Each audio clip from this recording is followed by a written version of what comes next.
अगर तो आपको किसी इंडस्ट्री के नेचर के बारे में जानना है, उस औद्योगिक क्षेत्र के बारे में जानना है, तो इस तरह के फेयर आपके लिए माइलस्टोन का काम कर सकते हैं। सीधी भाषा में बताता हूँ, किसी भी क्षेत्र का एक नेचर होता है। कोई फार्मा से रिलेटेड इंडस्ट्रियाँ होती हैं, कहीं पर ऑटोमेटिव प्लांट्स होते हैं और कहीं पर किसी और प्रकार की केबल वगैरह होती हैं। आप साधारण तौर पर सब कुछ जानते हैं, लेकिन जब आपको किसी स्पेशलाइजेशन की तरफ बढ़ना होता है तो इस तरह की इंडस्ट्रियों के फेयर्स लगते हैं। यहाँ पर आपको सिंगल विंडो सिस्टम के रूप में सब कुछ मिल जाता है। आपको पता लगता है कि आपकी इंडस्ट्री किन किन क्षेत्रों से रिलेटेड है, किन किन क्षेत्रों में वो काम करती है, सब कुछ पता लगता है। आप वो सब चीज़ें जानते हैं, देखते हैं और समझते हैं, जिन्हें आप या तो टीवी में देखते हैं या उनका प्रयोग आप अपने घर पर भी करते हैं। कुल मिलाकर यहाँ आना क्यों ज़रूरी है? अगर आप टेक्निकल हैं, आप इंडस्ट्री में जाना चाहते हैं या नहीं जाना चाहते हैं, बावजूद इसके आए आपको 3 फ़ायदे यहाँ ज़रूर होने वाले हैं। इसी के लिए मैंने वीडियो बनाया है। एक तो आपको ये पता लगेगा कि ये मशीनें वास्तव में सामने से कैसे दिखती हैं और किस प्रकार से या तो आपके क्षेत्र में बनती हैं या बाहर बनती हैं। दूसरी बात,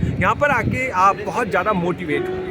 आपको बहुत यंग यहाँ पर उद्योगपति मिलेंगे, किस तरह से वो चीज़ों को समझाते हैं, किस तरीके से आपको बताते हैं और किस प्रकार से उनका स्पेशलाइजेशन है, आपको पता लगेगा। तीसरी महत्वपूर्ण बात, अगर आप वास्तव में उद्योगपति बनना चाहते हैं तो आपके अंदर एक समझ विकसित होगी, एक सोच विकसित होगी। सबसे बड़ी बात है कि आपको गर्व होगा कि ये सब चीज़ें हमारे ही देश में बनती हैं या हमारे ही क्षेत्र में बनती हैं। तो जब आप यहाँ पर आते हैं तो आप बहुत एजुकेशन लेते हैं। यकीन मानिए, छोटी सी चीज़ है, अगर आप 1 घंटा घूमते हैं, 2 घंटा घूमते हैं तो आपका एक्सपीरियंस कई गुना बढ़ जाता है। तो ये समझ और इसके प्रति बड़ी अंडरस्टैंडिंग यहाँ पर आने के लिए आपको प्रेरित में होनी चाहिए, यानी कि आपको प्रेरित करनी चाहिए। तो जब भी इस तरह के फेयर्स लगते हैं तो आप आएँ, अपने आप को देखने की कोशिश करें, उद्योगपतियों को देखने की कोशिश करें, अपने देश पे गर्व करें और आपको सीधा सीधा ये पता लगेगा कि बहुत सारी चीज़ें किस तरीके से बनती हैं और किस तरीके से वो इम्प्लीमेंट होती हैं। तो ऐसे मेले में आते रहिए। समसामयिक पे आपके साथ हमारी बातचीत जारी रहेगी। कमेंट्स लिखते रहिए।